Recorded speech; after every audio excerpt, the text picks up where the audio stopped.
1971 November 4న మధ్యాహ్నం 2 గంటల 50 నిమిషాలకు టేక్ ఆఫ్ అయిన ప్లేన్ ఏమైంది? Hello guys, welcome to my YouTube channel. ఎవరైనా కొత్తగా వస్తే ప్లీజ్ లైక్ చేసి సబ్స్క్రైబ్ చేసుకోండి. మనం మన జీవితంలో చాలా దొంగతనానికి సంబంధించిన కథలు వింటూ ఉంటాం. కానీ ఈ రోజు నేను చెప్పబోయే ఈ కథ మిమ్మల్ని చాలా మెస్ప్రైజ్ చేస్తుంది. 1971 నవంబర్ 4న 40 సంవత్సరాలు కలిగిన ఒక వ్యక్తి టై సూట్ వేసుకొని పోలాండ్ ఇంటర్నేషనల్ ఎయిర్పోర్ట్ కి వస్తాడు ఒక బ్రీఫ్ కేస్ తో. ఈ వ్యక్తి తన పేరు డాన్ కూపర్ అని చెప్పి నార్త్ వెస్ట్ ఓరియంటెడ్ ఎయిర్లైన్స్ లో ఒక టికెట్ తీసుకుంటాడు. ఈ టికెట్ సియేటెల్ వెళ్ళడానికి తీసుకుంటాడు. ఈ ప్రయాణం కేవలం 30 నిమిషాలు మాత్రమే ఉంటుంది. టికెట్ తీసుకున్న కూపర్ తనకు కేటాయించిన 18వ సీట్ లో కూర్చుంటాడు. కూపర్ కూర్చున్న కాసేపటి తర్వాత విస్కీ మరియు సోడా ఆర్డర్ చేస్తాడు. కూపర్ కూర్చున్న ఫ్లైట్ నెంబర్ 305 మధ్యాహ్నం 2 గంటల 50 నిమిషాలకు టేక్ ఆఫ్ అవుతుంది. తర్వాత కూపర్ ఫ్లైట్ లోని లేడీ అటెండెంట్ అయిన ఫ్లోరెన్స్ చాఫ్నర్ ని పిలిచి ఒక పేపర్ ఇస్తాడు. కానీ ఆమె మాత్రం తనను ఫ్లడ్ చేస్తున్నాడు అనుకుని ఆ పేపర్ చూడకుండా పక్కన పెట్టేసుకుంటుంది. ఈ విషయాన్ని గమనించిన కూపర్ అటెండెంట్, మిస్, మీరు నా పేపర్ నోట్ చూస్తే మంచిది, ఎందుకంటే నా వద్ద బాంబు ఉందని అంటాడు.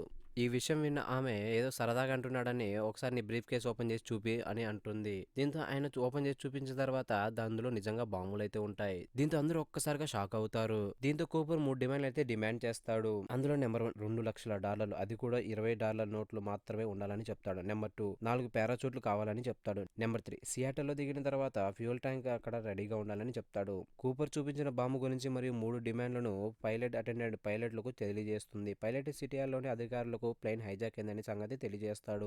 ఈ విషయం విన్న వెంటనే ఫెడరల్ అధికారులు విమానాశ్రయానికి చేరుకుంటారు. అటు ప్రభుత్వం కూడా కూపర్ అడిగిన డబ్బును సమర్థించుకోవడానికి అనుమతిస్తుంది. అక్కడున్న బ్యాంకుల సహాయంతో $20 నోట్లను కలిగిన $20,00,000 డబ్బును ఏర్పాటు చేయడానికి మొదలు పెడతారు. ప్లేన్ లో ఉన్న మిగతా ప్యాసింజర్లకు మాత్రం హైజాక్ అయిన విషయం తెలియదు. మిగతా ప్యాసింజర్లకి టెక్నికల్ ఇష్యూ ఉందని, ఫ్లైట్ ఆలస్యం అవుతుందని చెప్తారు. ఇదంతా జరుగుతున్న సమయంలో కూపర్ మాత్రం ఏం జరగనట్టు చాలా కూల్ గా అందరితో మాట్లాడుతూ ఉంటాడు. సాయంత్రం 5 గంటల 24 నిమిషాలకి డబ్బు రెడీగా ఉందని కూపర్ కి తెలియజేస్తారు అధికారులు. 5 గంటల 39 నిమిషాలకు ప్లేన్ ఎయిర్పోర్ట్ లో ల్యాండ్ అవుతుంది. కూపర్ పైలట్ తో ప్లేన్ ను అందరికి కనిపించేలా అన్ని ప్లేన్లకు దూరంగా ఆపమని కోరతాడు. పైలట్ లో ఉన్న అన్ని విండోస్ ను క్లోజ్ చేయమని చెప్తాడు. ఫ్లైట్ ల్యాండ్ అయిందని గ్రహించిన అధికారులు ఎయిర్పోర్ట్ లోని మేనేజర్ చేతికి డబ్బులు మరియు పారాచూట్ ఇచ్చి పంపిస్తారు. డబ్బు అందిన తర్వాత కూపర్ అందరు ప్యాసింజర్లు దిగిపో ఉంటారు, ఒక పైలట్లను తప్ప.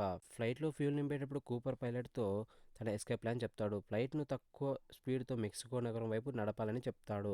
ఫ్లైట్ ఎత్తు కూడా 10,000 అడుగులు ఉండాలని తన షరతులు. పైలట్ మాత్రం ఆ విమానం కేవలం 1,600 కిలోమీటర్లు మాత్రమే ప్రయాణించగలదని, మెక్సికో వరకు వెళ్లడం సాధ్యం కాదని చెప్తాడు. మధ్యలో ఇంకో స్టాప్ తీసుకొని ఫ్యూల్ నింపుకోవాలని చెప్పగా కూపర్ దానికి ఓకే అంటాడు. ఫ్లైట్ టేక్ ఆఫ్ అయ్యేటప్పుడు ల్యాండింగ్ గేర్స్ అలాగే ఉండాలి మరియు ఎగ్జిట్ డోర్ కూడా తెరిచి ఉండాలని చెప్తాడు. ఈ విషయం విన్న అధికారులు ఎగ్జిట్ డోర్ ఓపెన్ చేసి ఉంచడం సాధ్యం కాదని చెప్తారు. కూపర్ మాత్రం ప్రశాంతంగా సరే అని ఒప్పుకుంటాడు. ఇవన్నీ మాటలు కూపర్ మరియు పైలట్ మధ్య మాత్రమే జరుగుతున్నాయి. ఫెడరల్ అధికారులు మాట్లాడాలనుకున్న కూపర్ అనుమతి ఇవ్వడం లేదు.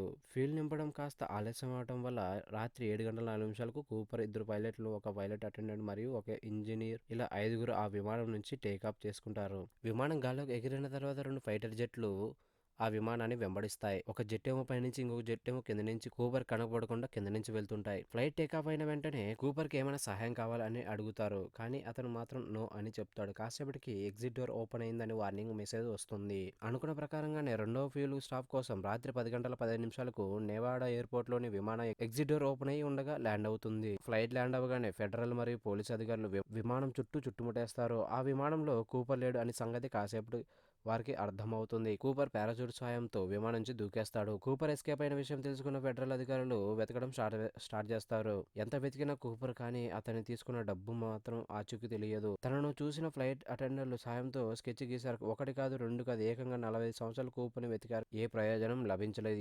ఈ 45 సంవత్సరాల్లో ఎంతో మందిని అవమానించారు, కానీ కూపర్ ని మాత్రం పట్టుకోలేకపోయారు. అమెరికన్ హిస్టరీలోని ఎన్ని సంవత్సరాలు ఒక వ్యక్తి కోసం వెతకడం చాలా అరుదు. ఇది డాన్ కూపర్ యొక్క కథ. మీకు ఈ కథ నచ్చినట్టయితే కామెంట్ చేయండి. వీడియో నచ్చితే ప్లీజ్ లైక్ చేసి సబ్స్క్రైబ్ చేసుకుని నెక్స్ట్ వీడియో కూడా